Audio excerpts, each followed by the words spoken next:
For more on the diplomatic events unfolding at the United Nations and here in Washington, I'm joined by Hesham Islam. He's an Executive Vice President of International Relations with ISO Group and a former Special Assistant for International Affairs with the U.S. Department of Defense. As you look at the landscape tonight, so many stories, of course, the United Nations here in Washington. Talk to me about the significance of what we're seeing this week, because it does seem rather remarkable. Well, first, thank you for having me here today. In general, it's very exciting. It's amazing how things are turning around, that it's also making us achieving our goals and turning the world into a more peaceful world than it was a few years ago. So if you look at the events in the UN today, and from what I understand, the UN has not voted yet on the Syrian resolution, but in general, overall, almost all the big five agreeing on that the chemical weapons need to be removed from Syria. Talk to me about this historic phone conversation between President Obama and President Rouhani. How significant is that? Of course, there was not the handshake in New York. People were looking for that. It didn't happen. But this phone call, something like this hasn't happened in more than 30 years. I couldn't be more proud of being an American as I am today, and couldn't be more pleased with the fact that President Obama is representing all of us, because simply you can't solve issues if you don't talk. How you talk and who you talk with, I leave that to the people who are in charge. But communication is more important than anything else. So as long as the communication is happening, that's the right track. How do you build on what's happened this week, not just in New York, but here in Washington? Well, the development is about to happen. I mean, I don't have a crystal ball to be able to tell you what's going to happen tomorrow. But again, the fact that there is initial communications between us and between a country that we haven't spoken to for over 30 years, I'm sure that's going to turn them around, and we eventually going to let them surrender their idea of nuclear weapons, which just thinking about Iran possessing nuclear weapons is scary by itself.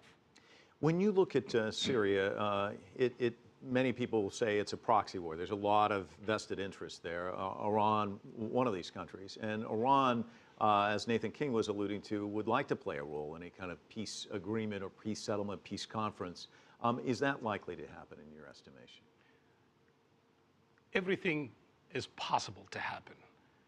A country that is in chaos, a country that doesn't have democracy, a country that doesn't have a ruler that is representing the people, by the people, for the people, then anything can happen and will happen. And in the case of Syria, you have Bashar al-Assad, who is fighting for survivability. How is he going to survive? He's going to have to use all available means to him, whether it's from Iran, whether it's from another country, just to keep him in power. Then will he survive? That's another question that can be asked. Will the opposition win? Are the opposition together? Will they stay as one coalition, or are they going to break apart? These are things that's about to be developed and about to turn around, and then over the time we'll be able to see a more clearer picture. Just a few days ago, we could not imagine that Bashar al-Assad will admit to possession of chemical weapons, not alone the use of chemical weapons, not alone surrendering these chemical weapons. So it's amazingly, in the last 10 to 20 days, how many events that had taken place that leads or give the signals that the world will be a more peaceful world in the future. We were just looking at a live picture from the United Nations, and I think it's safe to say, dating back to 2012, it seemed like there was just nothing but inertia there when it came to the issue of Syria. It just seemed like there wasn't any movement. It seemed like it would list in one direction or another. How important is this week for the United Nations and its reputation as this world body to actually get something done like this? It's very important. It's very important to take the chemical weapons out of the Syrian regime. It's important to take, hopefully, the chemical weapons out of any dictator regime around the world. Those are not weapons to be used in conventional warfare, and this is the warfare that, that we all are training for. But more important, having chemical weapons is one thing. Using chemical weapons on your enemy is another thing. But using chemical weapons on your own people is a disaster. It's incomprehensible. So how could we allow Bashar al-Assad to keep the weapons and use it against his people? As a man who used to work at the Defense Department, and you're not there now, but you used to spend some time there at the Pentagon, how do you think it's being viewed there? Because obviously, you know, if you're in uniform or you're in leadership in the military, you've got your eye on these areas. How are they viewing all of this? Well, I've been out to the Pentagon for some time, so and I can't really talk about what's happening in the Pentagon because I don't know what's happening in the Pentagon. But I would say, in general, we...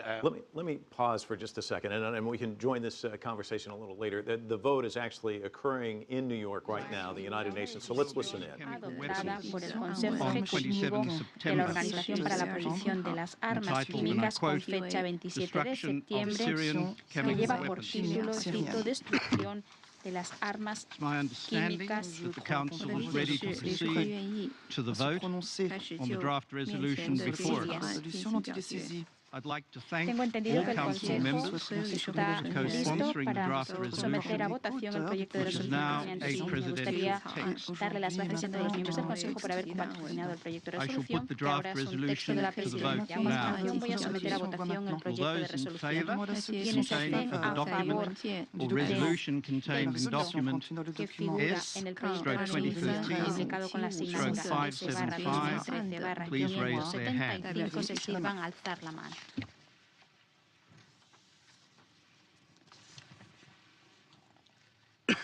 We're watching the vote as it occurs right now, as you see the arms being raised. The result of the voting is El as resultado follows. de la votación The es el draft siguiente. resolution El received proyecto de 15 votes votación in ha favour. recibido 15 So votos the a draft favor. resolution Por has been consiguiente, el adopted proyecto de resolución unanimously ha sido as aprobado por resolution unanimidad como 2118 resolución of 2013. 2118 de 2013. I now give the floor A to the Secretary continuación, General, concedo la His palabra al Excellency secretario general, Ban Ki-moon. excelentísimo señor Ban Ki-moon. So the vote, there you hear, 15 in Mr. favor. President, Señor presidente, honorable ministers, distinguished members of the Council, Excellencies, today's historic resolution hoy, is the la first resolución hopeful histórica de hoy use on Syria in a long es el time. primer atisbo For de many months, esperanza para I Siria have said en that mucho to tiempo. confirm the use of Durante chemical muchos meses he weapons in venido Syria diciendo would que require el uso a confirmado de armas firm químicas en united Siria response. requeriría de una respuesta contundente y unida. Y hoy la comunidad internacional I commend the members of the ha Council. cumplido. I'm Felicito a los miembros del Consejo de Seguridad, especially especialmente agradezco los esfuerzos realizados por el Ministerio Well, de as you can tell, we've got a number of voices competing there, but the general motion carrying, you see Sergei Lavrov there from Russia as we listen to Ban Ki-moon, 15 in favor of this resolution. So you're here, you're watching this historic moment. You saw the hands go up. Your thoughts? Great. Couldn't be any better.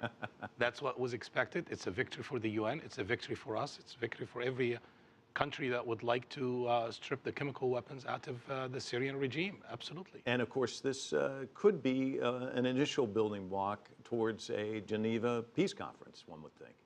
Possibly. Again, everything is possible. And if we continue on, if we could allow or if we could succeed in letting a regime render the use of their chemical weapons or nuclear weapons or any of these weapons that's not used in conventional warfare without sacrificing our troops and our great men and women in uniform, that is a victory for us. And we're watching Ban Ki-moon still addressing this body tonight, 15 voting in favor of the resolution. We saw just moments ago Secretary of State John Kerry there, Sergei Lavrov, the two of them coming up with this deal, which, as you mentioned, what was it, 20 days ago, no one ever thought this could come about, and it did. Off chance, a suggestion Kerry put forward, and the Russians seized on the opportunity, and here we are. Great job, and it makes you more proud of being an American today. Hesham, thank you so much for joining us this evening. Certainly appreciate it. As I said, an historic evening in New York, an historic day here in Washington as well.